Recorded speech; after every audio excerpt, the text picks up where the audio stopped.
right, so we are back. Another chance bending podcast. So JD, I'm super excited today. This was the one I wanted to have for a little while now. How are you today? Man, all is good. All is good, I man. love it. On this cold Wednesday morning in LA. I know. Feel like Detroit out here, man. It's like Detroit. All right, so we have Jeremy Tyler here. Jeremy Tyler, you are a fascinating story. I'm really excited to dig in today. Yeah. How are you today? I'm doing good. Doing good. Yeah. Like JD said, it's cold out there, so trying to stay warm. Yeah, are you an LA guy? No, I'm originally from San Diego. Born and raised in San Diego. Moved away very young. So I'm kind of like, I've been living in LA for like 10 years in the summertime during the seasons. I mean, like after the season. So I've been here for a while. I'm almost feel like a native. Yeah. And have you been in LA? I know you're here right now. Have you been here for a while? Yeah. I've been here in the summer times from my seasons for like the last 10 years. Cool. Yeah. All right, so let's get into it. I think for our audience, why don't you give them 30 seconds on you? Because I like to hear you talk about you. But then we're gonna get into it. We're gonna dig in, chop it up. Yeah. And Like just from the beginning? yeah, I mean, just tell the audience who you are. My name is Jeremy Tyler. I was a high school phenom to forego my senior year to play as a rookie in Israel.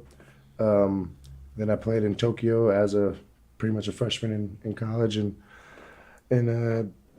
got drafted to the Warriors and started my NBA career with them and I'm now. What year was that? That was 2011 and 12.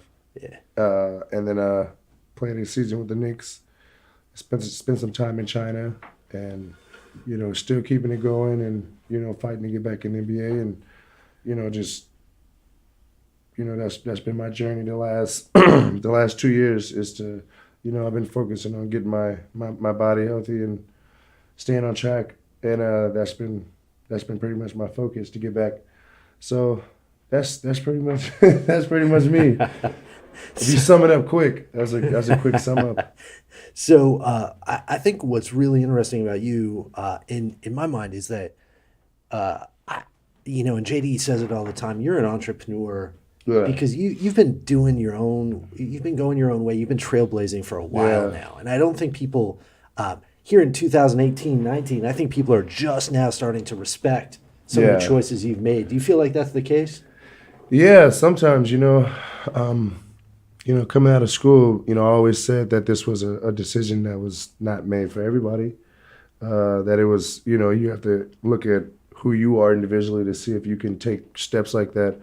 And, I think now with social media and the outreach of knowledge and people are, building their mindsets and, trying to find things that they love to do that they can make, a business or something. Like me, like I love to play basketball, so being able to provide for my family early, using my skills to be able to go and travel the world and experience new things. It was shocking at first. It was a lot, but I think because I was the only one doing it, and I think now what people are doing that's taking jumps, whatever it is in their life, that there's other people in like today's age that are influenced by it and have decided to make choices like that too. So it's just, it's definitely different in today's age, with, people taking the next step in life and, whether it's going from like high school to like, I know young guys that are like 16, 17 and already own their own business. Yeah. So it's like, it's I'm not going to say it was me leaving high school to like influence kids, but it's a lot of things in life. And I feel like my story could be one of those things. Are you getting phone calls from guys right now that are like, I'm thinking about maybe going down your path? I used to, like it was a bunch of kids call. Like, I mean, it was more so like I talked to Emmanuel Moutier when he came to China. And he had just left after high school, he didn't go to college. And just people would call for like interviews on the ball boy. What's his name? Mello? Lonzo. No, Mello. Yeah, Mello because he did left that. high school. Yeah. But yeah, no, it's just, but early on, it was a lot of guys, like especially right after I left, that was calling, and I would tell them like, it's tough to be internationally by yourself. You gotta have the plan right.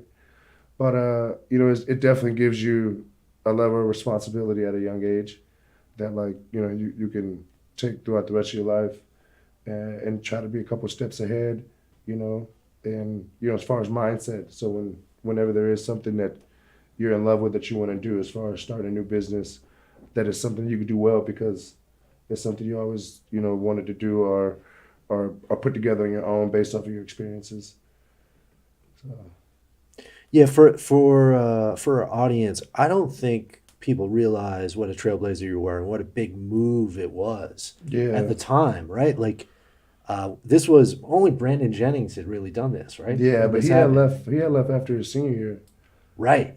and I left after my junior year. So this was one of a kind. Yeah, it was kind of crazy. You were 17 at the time, I right? was 17. I just turned 17. Yeah, I was thinking about that before you said that. I think LaMelo Yeah. is the only other kid that might have done it. I think he left after junior year too. Yeah, So he played his senior year, but as a high school player. right. JD, Yeah, do you right, remember? right. Do you Yeah. remember reading about this and Of seeing course, this? of course. I mean, I'll speak to what Jeremy said a minute ago. Like it's no fabrication when he said he was a high school phenom. He was the #1 player in the country. He was a grade lower than me. I graduated 09. He graduated 2010, and that was in like the boom of like if you was a high school basketball player, you knew all about Rivals. Everybody used to go on Rivals.com. Rivals was Yeah. it? So like Rankings. 07 was like who was that? D Rose, and I think that might have been Kevin Love. Kevin Love, Yeah. D Rose. I think Beasley. Russell Beasley was in that. Was What- Durant in there? Or 06 I think Durant was a year ahead of them? ahead of them. Yep, he was. And Yeah. that 08, like you just mentioned, that was Brandon Jennings and Tyreek Evans and Greg Monroe, and our year was John Wall and Cousins and Favors. Yeah, Jeremy Tyler was the guy right with them for the next class. You know what I'm yeah. saying? That. Well, who's like doing anything like that? Kyrie was in that class. In my class, that's in NBA doing well. I don't really remember. I'm not even just saying this because I remember you. I don't remember like everybody knew. Everybody knew Jeremy. Oh shit, Jeremy Tyler. But yeah, like when he dropped, like okay, we saw Jennings do it. Like all right, he couldn't qualify for Arizona. I believe he was going to Arizona. Your school. Yeah. My Did you go to Arizona? Well, I grew up there. I spent 4 years there, so Wow. I'm a fan of the program. Lou Olson was there. Yeah, I'm a Lute Olson fan. I'm less He of a recruited Sean me out of Miller high fan. school. I just put it that way. Yeah. Really? Yeah. But go ahead. I didn't want to cut you off. But yeah, so everyone saw when B. Jennings did it, and it's like, cool. Like he couldn't get into college, go make money right away. You're a pro. Yeah. But when he did it, it's like, yo, he forgotten his senior year of high school. Like, How, I want to make how does a money kid now. from San Diego do that? Right? You live in heaven. Right? Yeah. You live in heaven. You are the man in San Yeah. Diego. Right? I mean, I was like putting up 40 plus a night, 20 plus rebounds. So it was just like, my dad and my coaches, it was just like, we had this whole thing mapped out. I when I was in high school, we actually played a high school basketball tournament in San Diego, Mhm. and I think we had like different level than you. Was it Torrey Pines? We went to Torrey Pines and we went to Yeah. Bishop School, Oh, Bishop And- Montgomery. and we looked around at the girls and we were like, "This is unbelievable!" Like They are like, beautiful. Oh my god! Yeah, for San like Diego. for us, like San for- Diego is a beautiful place. So So it's, how do you decide in your head? You're like, man, I'm just on a plan. Like, how do you make this choice? How do you trailblaze like this? I mean, with something this big, it definitely wasn't just me. So I had like, Sonny Vaccaro was involved. Once we made the decision to leave school, my agent was involved. Was Sonny, was he in from the beginning, or was he in after you sort of made the decision? No, he was in. My dad and Sonny met when I was at Camp Next. You remember Camp Next? It was like the younger version of the ABCD camp. Yep. So they had met there, and I played really well in the camp, and they developed a relationship. And I can think it was my 10th grade year, and then going into my 11th grade, he's was a part of the family, and we had really not like long talks about things, and we all decided as a unit that this was something we wanted to do, and be like the trailblazer to something that it was more so about like college kids, and I don't have a problem with college. It's not like I probably would have had a lot of fun in college. But there's some life experiences that I've dealt with that like college wouldn't like been able to give you. And there's some experience in college that overseas couldn't give you, but that's everybody got their own mission on things, and they go about it the way they do, and that's why I said before, it's not for everybody, but I'm here now. I'm happy with who I am, and I'm still fighting, still grinding, still got the same vision, the same goal and things, and just trying to see to it. It's impressive. Me and Jeremy has spent a lot of time together over like the last month. So I've seen this happen multiple times because Jeremy just has that gregarious personality. He doesn't know a stranger. So it's impressive when you get to start saying all the places you've lived. Oh man! Up to the age of 27 years old. Could you do this for the audience? Oh man! So first year I lived in Haifa in Israel, which is beautiful. Beautiful, just like right on the beach. Yeah. I was 17, so I had no. I mean, if I go now, I'll have more fun. Right. But I was just so young. It was shocking, but that was dope. It was the season didn't go as well as I would like it to, but the city was amazing. After that, I went to Tokyo. I lived at in 17 still. I was 18 in Tokyo. Okay, 18. And I lived. First of all, this is the biggest city I've ever been to in my life. And I live right in the center of Harajuku, which is like the fashion district. And I had a really good season, but it was cut off. Are you catching that? Yeah, it's fine. I don't care. It was cut off by like that 9.8 hurricane. Earthquake. Oh yeah, Yeah, so I was there for that. It's so funny that came up. Yeah, we were recording yesterday. It's amazing how that. Yeah. Yeah, no, it was like one of the craziest experiences ever. And then so after that, I played with the Warriors for pretty much 2 seasons, like a year and a half, and then I went to the Knicks, and then I lived in China for 3 years in 3 different cities in China. Like the smallest city that was considered one of the smallest was like 4 million people. It was like was that the craziest of all? China had to be the craziest. China was the craziest. Yeah, there were some things that in China that just I don't know how people from America would be able to take it. It's just what were you eating in China? I mean, my first year there, I was so scared to eat anything. I was just like McDonald's or whatever I know. It was like, go with what you know. Yeah, yeah. And then, once I got I had really good vets on my team in China. My first team kind of gave me the ropes on how to survive in China. And there's a lot of things you just don't eat. There's a lot of places you don't go to. But you just got to be just aware of what and the team is aware. Like teams are aware that our stomach is processed food different, like that food differently. So China is probably definitely the wildest. But no, I lived in Sydney, Australia. I lived in the Philippines. But yeah, I mean I've been like all around, everywhere, just trying to just doing my college learning.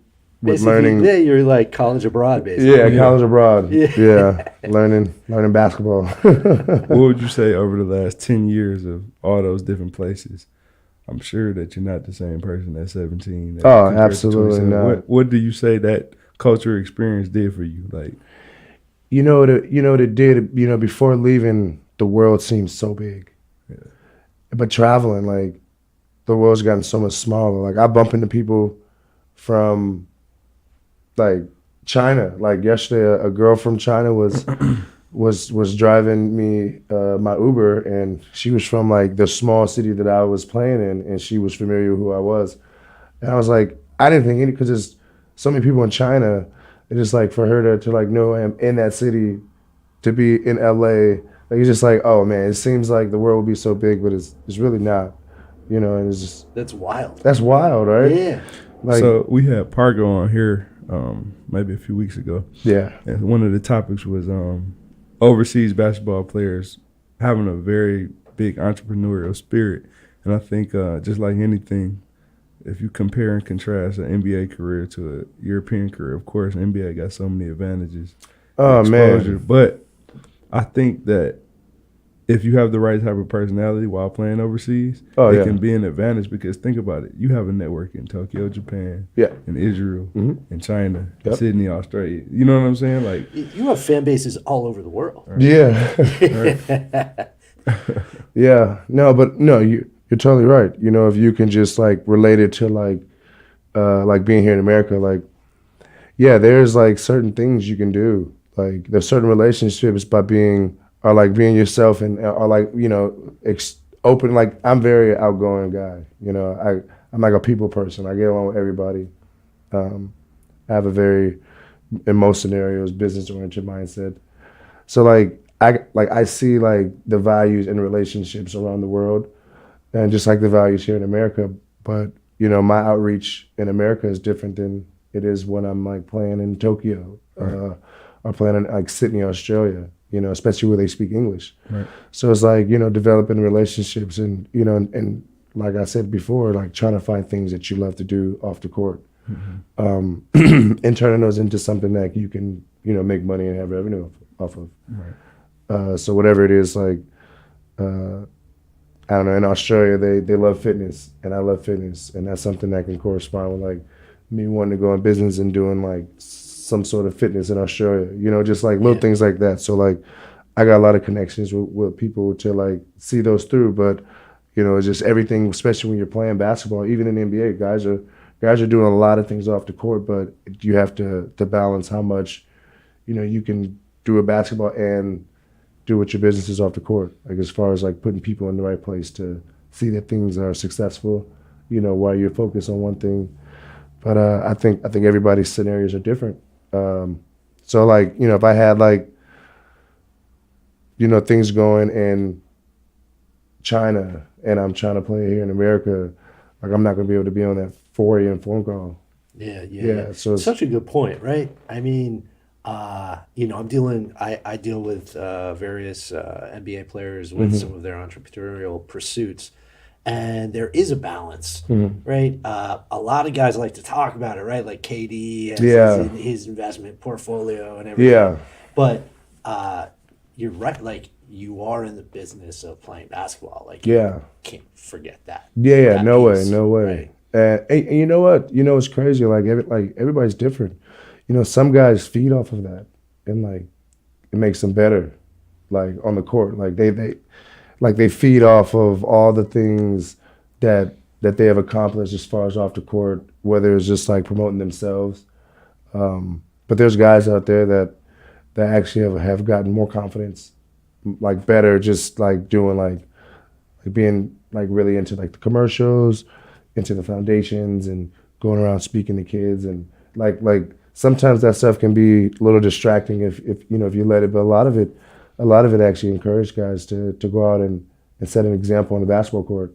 Do you see a different level? Like you've been in both NBA and overseas. Yeah, When you with the NBA guys, are they more business minded?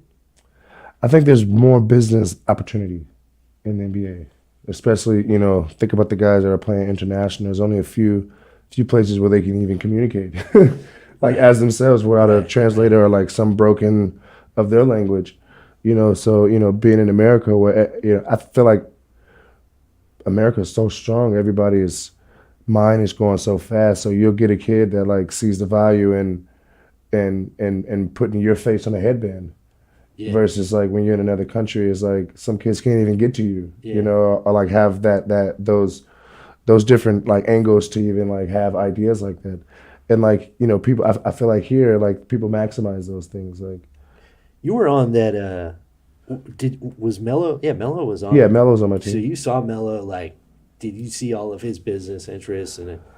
from afar, that's yeah, for sure. But I Yeah. think I was more because, dude, I grew up loving Amari Stoudemire. Like he was like Oh yeah. my same position, like my idol. I remember him giving me a pair of socks in like ninth grade, and I wore them for 2 straight years. It was funny. I told him that story, but yeah, I actually hung around with Amari a lot, and just to see the way he is off the court and like the Mario's business sharp. is, oh man, he's on point. And like, like it's not even just it's him, but it's like the people he put in place to make who or what Amari Stoudemire is. Yeah, for Is sure. He's really sharp. You he's know really about sharp. Amari? I mean, I know a little bit, but tell me more. I mean, he's just, first of all, as you already know, he's very eccentric, very in tune with art. Like, Yeah. really, really big art investor. And like, I think through his experiences, through injuries, he's gotten into the health industry. You remember he was doing, did you do the wine baths with him? I didn't do the bath with him, but I know he did the bath. Not with him. Not with him. But did he ever take you to the place where he did that? No. But I remember, we talked about it. It was yeah. He's really into like you guys own farm. Yeah. He's really into like open minded to a lot of things. I think he was doing spiritual gangster clothing line and just like very religious and he's playing in Israel now. Yeah. He's the owner of the team, right? He's the partial owner of the team. Right. So he's like, he's always been like a guy that, that I looked up to on the court and off the court. Yeah. I spent time with like him and his family. And just to see the way like how his whole world works for him to be as successful. It's like, I feel like, a lot of people have the ambition and even the plan, and like they even execute. Yeah. But, I think as people, we're designed to see that. But I don't think we're designed to do it alone.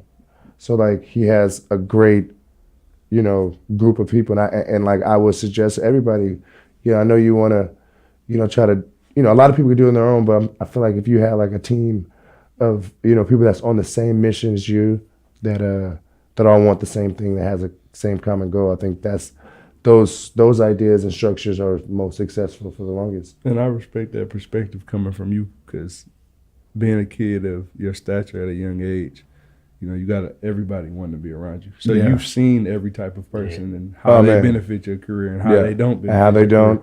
Exactly. So and like sometimes there's a fine line between someone that can benefit you and someone that don't. Right. And like there's sometimes you can see someone that don't, sometimes you can't. Yeah. And it takes maturity and takes experiences throughout life to kind of know how you can pick the people around you. Exactly. So do you feel like, how do I ask this the right way? Do you feel like the NBA, do you feel like it constrains guys like Amare and yourself, who you guys are talented at so many different things. You express yourself, you're creative, you're artists in some sense, you're entrepreneurs. Does it constrain you, or do you feel like it's a springboard? Like, like was the NBA actually holding Amare down at the end? I think without the NBA, Amari wouldn't be able to do anything that he's doing. Only because the NBA is putting him in position to have the relationships, to have the, I mean, obviously he can probably do whatever he wanted to do in life, but I feel like, if you really, I guess the thing about life, like if you really focus on what you want to do, you have to see the long terms. So like, I wouldn't say, like, let's say LeBron's love is to make movies and to be a part of, like that business world, but he's still playing basketball. I'm a little distracted, sorry. This is normal for our podcast. Oh, yeah. JD, so to our audience, JD just got a phone call, totally normal. This is very free flowing. So Yeah. Normal. So like, I kind of totally lost track where I was going. You were talking about Amare and sort of being constrained, and then you were saying with LeBron, how it's sort of enabled, with the movies and so forth. Yeah. No, you said, is it like playing basketball? Does it hold you down from your other talents? Yeah. I think basketball, like you got guys that are really good, but then I think there's a level of mental stability where you have to know the values and importance of the timing. And if LeBron wanted to make movies, or if I want to do music, or Amari wants to own teams, I think everything has a time, and I think that like I wouldn't say it's holding like basketball is holding Iman Shumpert back from his music career. Right. I just feel like you have to have the mental stability to know the timing on things. And I think that he's got a championship. Like, I think it was timing on things, you know, like, so like if you really truly love to be a chef, you know, and you're in the NBA, but you know, you don't want to like focus too much on chefing, but you're not getting better at chefing, but because you're just focused on basketball. I wouldn't necessarily just like say that that's like holding them back. I would say that like any guy that really truly wants that will understand the value of the time. Yeah. JD, how was that call? Oh man, it was a great call. I was just wondering something before I left though, Jeremy. I'd love to hear your perspective on how you view the landscape, and you touched on it a little bit, but the landscape of today, because like when you made a decision, it was taboo. It was like Yeah, it was like you don't even know how to. 2010. I think we were like that's when Twitter was hype. Like, could you imagine if you Twitter had a little hypeness. That was crazy when Yeah. Twitter. It was like MySpace and Twitter. But like Facebook. right now, say you're in the class of 2019. Uh Well, not even. Say you're in the class of 2020 uh. and you're a junior in high school. Like, I know you got to look at it today. Like, yo, if I had the exposure to these. Oh kids my have now- goodness, there's some videos of some things that's happened in games, some Yeah. plays, some dunks. That if those was recorded, like I'm sure they recorded, but I don't know how to find the footage. Like it would have been all over Instagram. You know, things is different. You just got to just take it in. You know, take it in stride. Did we have Ball is Life and all that stuff in 2010? There was Ballers Life. That's Were kind they of on was the you? mixtapes, but it was different. It was like It was different. you would have to be a hooper, like Yeah, no, to to watch it. You know what I'm saying? Yeah. Like now it's like comes up on like people's feed that don't even play basketball. Because Just like I remember watching you on like, I also would look at like 24/7 draft or NBA draft.net. Yeah. Right. Yeah. And like you were right up there. Yeah. Right? And like that's how you watch those videos. Yeah. Now people just watch those videos. I mean, you go right to someone, you know, hoops, like was it House of Hoops? yeah, House of Highlights. Like, you know, all these different platforms to put, you know, to get all this different exposure. And like, you know, at the end of the day, it's a business too. So like, you know, like kids are getting all this exposure, you know, that are actually like these, like this Zion Williamson kid is phenomenal. Yeah. Like the stuff he's doing, even since being able to see it in high school, like Yeah. I'm not saying I was anywhere near like jumping out that athletic, but You could hoop though. Like, I was hooping, yeah. you know what I'm saying? Which is, you know, so I just got to take that and take what I know about what I know and take today's age and see just like in anything. But see these how kids know how to promote themselves now. Yeah. Right? They're good at it. Because it's you know, what's like you would say Tekashi 6ix9ine is good at promoting himself. I But mean, look what he's promoting. I mean, You know what I'm saying? You had to bring up a special case. I just like bringing up. No, this is What's what your Tekashi opinion? I really don't have one. You don't have a Tekashi. I don't Everyone like has a his Tekashi music. opinion. I don't even like seeing him on my feeds or my recommendations. I feel bad for the kid. Yeah. You know, he was just trying to be famous. Yeah, yeah. Everybody wants to be famous. He was just trying to be the coolest. And if it takes him to be that wild, to be that cool, then it's not cool. Yeah, so you have the mature opinion. Oh, yeah. Yeah. Because it was beyond music. It was just image and, you know, like the influence he has on the youth was just out of control. I think producer Alex and I have the same opinion. We're just like, fuck this guy.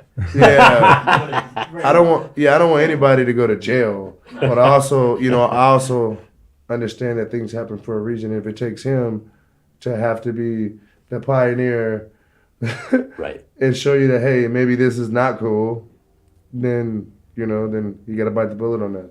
Yeah. Speaking of this topic, that's a great segue. I think we've discussed your career and all of that, but I know people don't realize how much other stuff you've gotten into off the court, and one of them being music. I do a lot of This guy can sing, man. music off the court. Man, you're a singer. I write, sing, and produce. Wow. So what? Tell the people what you're working on.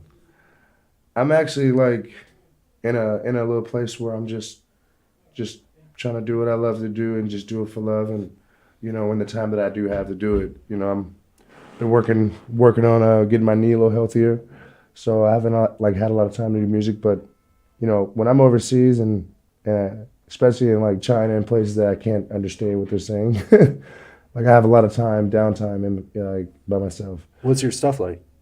Like, what do you mean, like? Like, what's the flavor? What's the?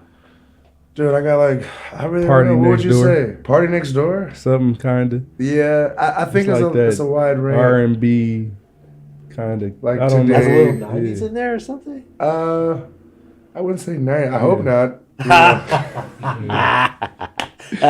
No, but it's definitely like a way that I can, you know, express like the other side of me, you know, Yeah. and like, you know, it's definitely a way where I can get, you know, kind of get like my voice heard to myself. Like I only sing it to, you know, not a lot of people hear my music. Yeah, You know. you never put nothing out, I right? never put nothing out. Oh Yeah. man. We were riding the Uber to it this weekend though.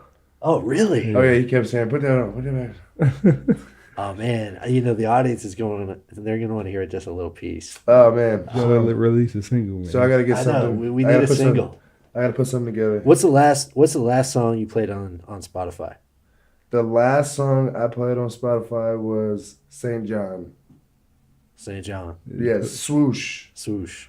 Sweet. All right. Yeah. See, we're learning you. Yeah. We're learning you, Jeremy. That song will give you a really big clue of like my energy. Yeah. Yeah. Like, cause that's just like, I feel like music like that, like there's certain songs that will be like, yo, this vibe should be like my background music to life. Because it's like, you know what I'm saying? Like, that's just, my BPM is like, you know, I'm always like, you know, I wake up in the morning just You're up. ready to go. I'm happy. I'm just, you know, I'm enthused. You know, I'm ready to like get the day started. I'm always just like, JD, what's the schedule like on the weekend? Oh man. Oh man.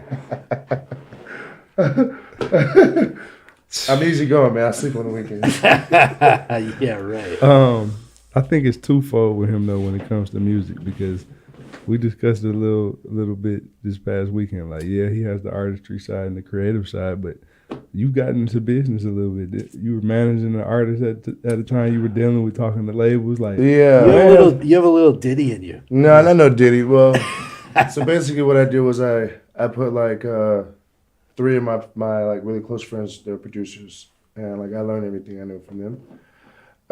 And you know, we was just producing records and, you know, trying to get records out to artists, and you know, we got a couple placements with, you know, different artists, and you know, actually was dealing with a lot of different like A&Rs, and so we had a kid come, and you know, we all kind of locked in on him, and you know, and he's got signed. He was actually co-managing him with D2 Entertainment, and so now like he had signed with Strange Music, and Rio Cregan is his name.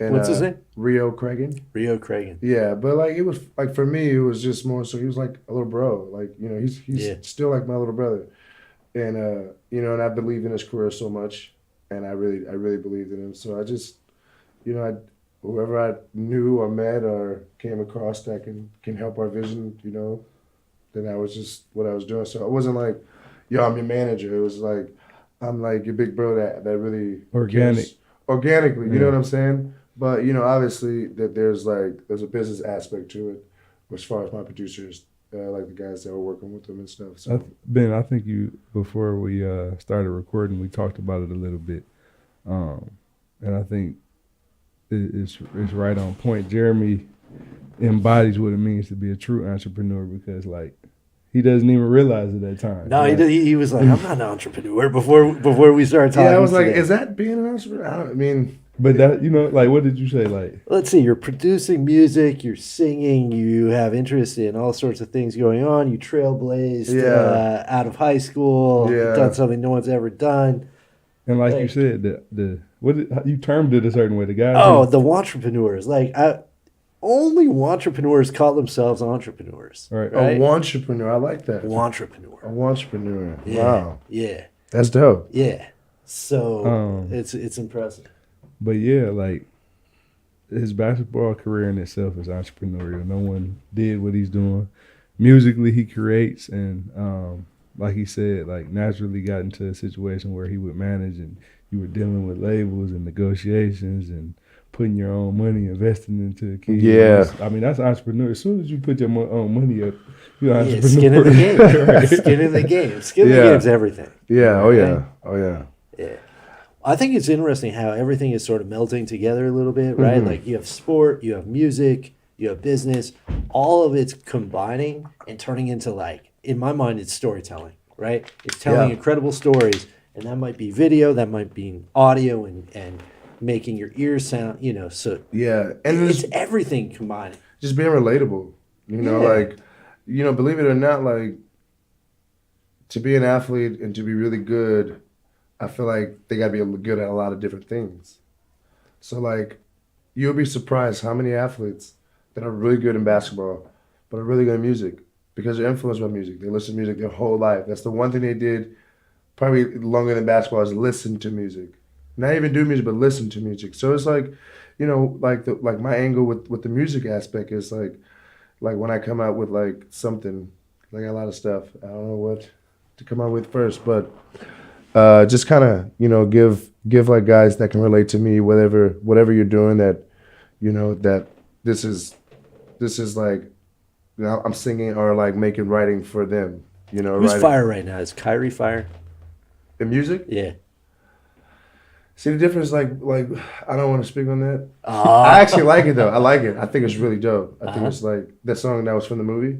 I Yeah. forget. Yeah. That's Super what Ricardo dope, was super playing. dope. And I've heard that he's like a good. I mean, I've never like been in the studio with him or anything, Yeah. but I've heard good things about his music. You gotta big up your guy. You was playing it for us all night last night. Oh, who? Shump. Oh man, I think see what I think an artist is. It's like when you can put like your identity through your music. Like when I heard Shump, like I hear Shump, like who he is, like through his music, and I think that's what music should be versus like, I want you to be able to hear like me through my music, like hear who I am. And a lot of music today is good voices, but like I don't think a lot of people are writing those songs, singing them and like vocally producing themselves because they hear like how they want it to be. Like it's like a lot of people in the studio.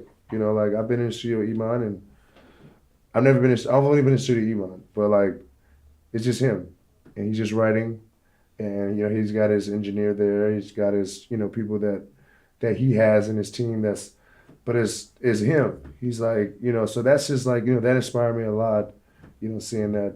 And I just want to like, when mine is out, just to try to show who I am so you get a sense of me. But like I said, everything has timing. Yeah. I think Iman is dropping his music at the right time. Yeah. There's a lot of other guys we were talking about that, maybe is, I don't shy from anybody's love of anything. If you love something, then I love all people, so I'm happy you're happy.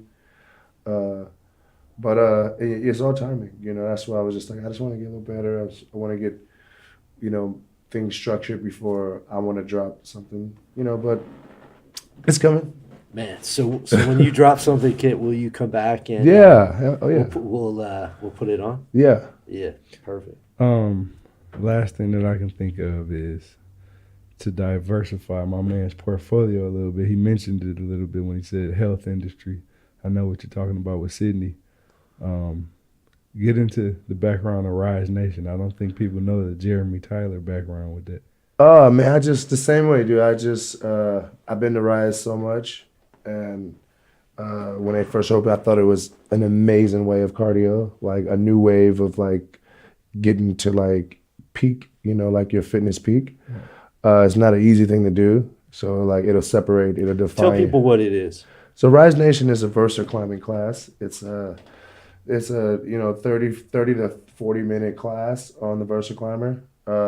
And it's the That vibe. thing will just kick the crap out of you. Yeah, so it's like this. Okay, I demonstrate. It's kind of like this like long standing pole thing with 2 handles for your hands and 2 pedals for your feet.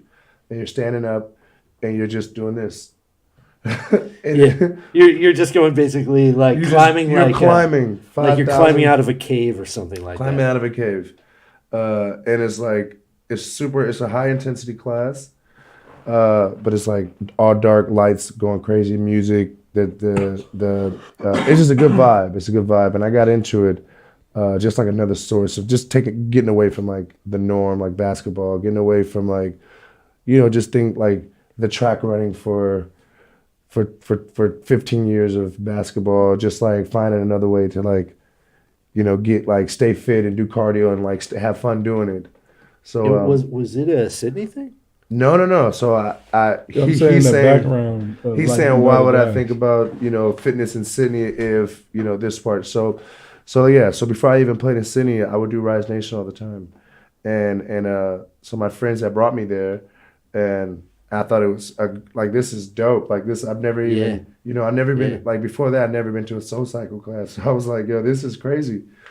And so my boy had opened up another one in Miami, and I flew down, and I like helped him out, like as far as just doing like hands-on stuff. It was like his project, and it was like one of my good friends. So I was like, I'll come and just like kick it, and and then so with that, I was like, you know what, this would be a really good idea to open up one of my own. So like that's just something that I've been thinking about. That's going to be in the works. Me open up a Rise Nation soon. I don't know if I can say that like that, but That sounds dope. That I'm gonna sounds say it super like dope. that. But that's just I'm just speaking out loud because that's something I really want to do. And I lived in Australia, so when I was there and I saw how big fitness was, Yeah, and they didn't have nothing like it. Um, I hit my boys up, and it was like there's actually one in Melbourne, but Sydney is like more of a beach town, which is more clothes off, like yeah, at the beach. Like yeah. everybody wants to be fit. Like I mean, I have my shirt on at the beach,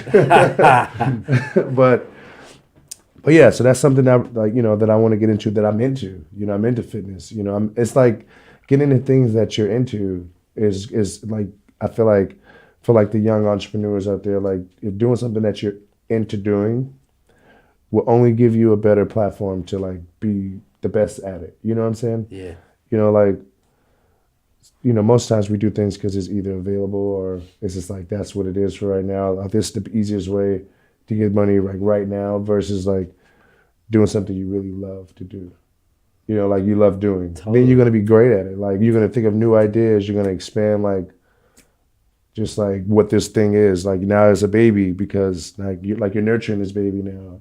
Seems like you have a long-term perspective. Yeah. You're playing the long game now. Yeah. Yeah, and for it's paying off for you, and so you're starting to see it Yeah. starting to give you dividends, and Yeah. and so now you're fully committed. Yeah. Yeah, But the short game is like it's a balance. It's a short game too. It's like if you can do like I don't know, something quick to make money to lead to this big place, then like those things you got to do too. You know. What's the rest of 2018 and 2019 have in store for you? Like what do you mean? Like What's next up? What's next up? get back on the court and get in the right place that fits and start like utilizing all these connections and just be like first things first is to get back on the court, and with that opened up a lot of avenues to like a lot of different things, and I feel like sky's the limit. Like Yeah, man, I'm so excited for you. I really enjoyed this conversation. I thanks, feel same like here. you're, Thanks for having me. yeah, I feel like you're doing so many cool things, man. Yeah. It's a great story. I mean, I was looking forward to this for a while. Thanks. Jeremy, you know how Lil Yachty called himself King of the Youth? King of the Youth? Yeah, he does. Does he? I think so. King Oh, of the wow. Youth. Something of the youth. Yeah. I think that you being a trailblazer, like Yeah. you an OG of the youth. Like, I OG. think, The OG of the youth. That's OG of the crazy. youth. like I Because I think, got guys like my age that all right, that's crazy. yeah. I So, mean, the people OG will look of the back and youth. be like, "This guy like figured it out like way early." I do feel like an old man sometimes. all right. Yeah, I mean, I mean, only in basketball terms. in you know what I basketball mean? terms, but like I'm 27. This is my 10th year out of high school. Like my 10th year out of high school. bro, I'm like 43. Yeah. Trust me, it gets ugly. Like, just enjoy 27 right now and be like, fuck Yeah. it, fuck it. No, yeah, Yeah. yeah, no, I'm enjoying for sure. Yeah. So what I was saying though was like with you being like, I feel like you can be an instrumental voice within that youth culture because like at 17 years old you jumped in the water. So like Yeah. whether it's a basketball player, whether it's whoever it is at a Yeah. young age, you could be 17 to 25. Like, Yeah. what would you say? Like what would be your parting words of wisdom to whoever is thinking about doing something or whatever? Well, I'm gonna tell this last thing with like a little story to go with it. Cool. So like growing up, you know, I always value like when NBA players come down and speak to us as kids, and they'll always say, and this was like, you know, you're so excited to see them, and they'll always say at some point that maybe to none of you guys will make it to the NBA. It's a 0-0 chance, 0.01% chance that anybody in this room will make it to the NBA. And like I used to always remember that, and I used to like sometimes like I wasn't good at first, so sometimes like I always think about that and be like, damn, it ain't gonna be me, it ain't gonna be me. And then you know once I obviously that wasn't my mindset the whole time because I made it to the NBA. And when I started talking to kids, I was like, I'm not gonna say that. I'm gonna switch it up. I'm gonna say, hey, like you almost got to be crazy enough to believe that out of 100 million kids in your age right now, that you are the best one. I feel like if you have that like this is it or nothing mindset, like at that age or like whatever it is you're doing, if you can believe that out of all the things that can stop you and all the people that's probably doing the same thing you're doing, that you are the number one.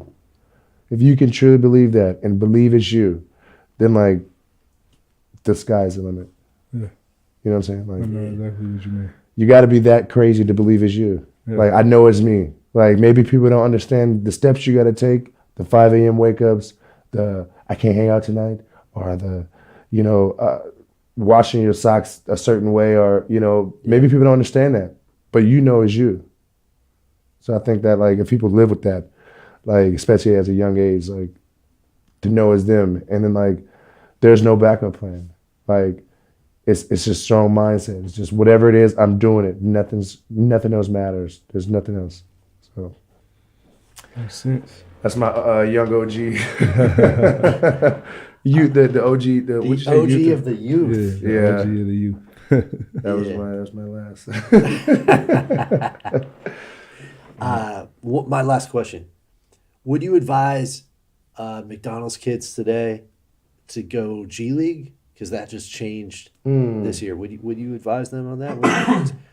Was like, do you think that's a good thing, a bad You thing? know the rule with the G League? No, I don't know the rule now. So G League just passed the rule where it's going to be a committee basically that selects a group of maybe 20 to 30 kids. I don't know the number. Is it only McDonald's kids? See, that's what I'm saying. Like, you know, it's basically 24 McDonald's kids. So I think it might be maybe a slightly bigger group than that, but kind of the McDonald's kids. So like if you make it to the McDonald's, you pretty much made it. Yeah, I'm sure all of those kids maybe plus 10. Oh wow. And it gives you an option. Like, okay, if you have been selected by this committee, you're eligible for this rule, and it says that instead of going to college, you can come play in the G League for $125,000 salary, But is it like the top 25 players? basically. It's just an alternative, right? It's Yeah, the I don't rule know is if I like that. That's weird. everyone has said that. I don't think I like that. I talked to 2 former McDonald's All-Americans in Yeah. the past few years. Yeah. Alonzo Trier and Jaren Jackson. They both said no way. That's crazy. Because think And- about like top 25 picks in the NBA. All right. Like 10 years ago. Like most of the time the players that stick around the most is the ones that probably wasn't like that good at that time, but they got drafted later. Yeah. You know what I'm saying? Like Yeah. the Gilbert Arenases, the Isaiah Thomases, like there's a lot. Isaiah was the 50th pick. There's a lot of guys, and there's only a few guys in front of him Yeah. that's still in the NBA. Mm-hmm. You know what I'm saying? Especially in that first round. Mm-hmm. So it's just like, you know, who determines like what kids should go. I don't know. I don't think I agree with that one. Got it. Yeah. Got it. But you had a question. As OG of the youth, we had to ask you. Yeah. I don't know if I agree with that one. Mhm. I think if anybody, I think everybody should be allowed. But honestly, I wouldn't advise because you asked me what I advise. Yeah. I would advise, if like I would say go to college only because, it gives you a chance to get away from your family and not be a professional. Right. Right. And then that is a very valuable. It speaks on so many levels the way I'm saying it, but that is a valuable time for your family and for you to be away from your family and not be professional. Yeah. What does that mean? It means a lot. What does it mean to you? I know exactly what you're getting at. I know there's a lot of people going to be like, I think it's going to be 100 different opinions about that. But like, of course, when you're young like that, you need to establish some independence for yourself, yet keep your innocence. Because, like he's saying, if you're away from your family but you're a professional, you're a millionaire. Yeah. Everything's on you. Everything's on you. Light bill needs to get paid. It's whatever. You know what I'm saying? Yeah. That, when you're 18, 19 years old and you still in college, it's like they gotta, your family, your friends, everybody that's dependent gotta like figure it out. Right. And then while you trying to figure it out at the same time, right. I'll say this: if you look back at every terrible Hollywood celebrity that's done crazy stuff, inevitably they're age 19. Yeah. If you're a dude and you're age 19, like Justin Bieber, craziest dude on the planet at age 19. Chris Brown, age 9. If you look back, it was when all so age that period 19. of time, like so if you're 19, you're fucked. Yeah, you're fucked if you don't have the proper team around or like school. I really feel like it's definitely a vulnerable age to make mistakes because you're grown. You just became grown. You're a year from being way 18. Too much testosterone just pumping. Like you're figuring things out. You on your own. That's your first year of you like getting hit to the world. Yeah. Everything comes in waves. I always feel like, you got the early 20 waves, you got the end of your teens wave. Everything comes in waves. So as I get older, I look back at like when I was 19 or 20 and I thought I knew everything. Yeah. And so I look back and like, and I meet when I meet 19, 20-year-olds that think they know everything, I don't even try to stop them from like having that mindset. Right. It's all a process. Right. Trust the process. Love it. Believe in yourself. Don't ever change. Change for the better. Never have wasted experiences. Yeah. Learn from everything. This is why I think I know that you're an asset to get back into the NBA though, not because just of your talent, but like I think that should be appealing to a team. Like Yeah. you gotta, like you're saying, I know this young 19, 20-year-old and where you might be a 60-year-old GM from Wisconsin. Yeah. And you need to relate to this 20-year-old kid from Brooklyn, New York. Yeah. You might need Jeremy to bridge the gap. Like, I'm available. No, I really do think you're going to be back. I see you working out a lot. Yeah. You're doing all the right things. Yeah. And obviously you have just an incredible mindset. So Yeah. Thank you. Hey man, thanks for having me too, man. Yeah. It's always good to get my, express how I feel on things and, because I don't really do, I think might be my first podcast. Like outside of the NBA. We broke you in. Broke me in. You said you was thinking about starting one yourself. I was thinking about starting one. You should. Hitting a lot of topics. I think you should. Let us know, man. Let us know. We'll help you get going. Yeah. Well, yeah. Oh yeah. That would be dope. But we'll talk about it. Yeah. All right. Till next time. Till next time.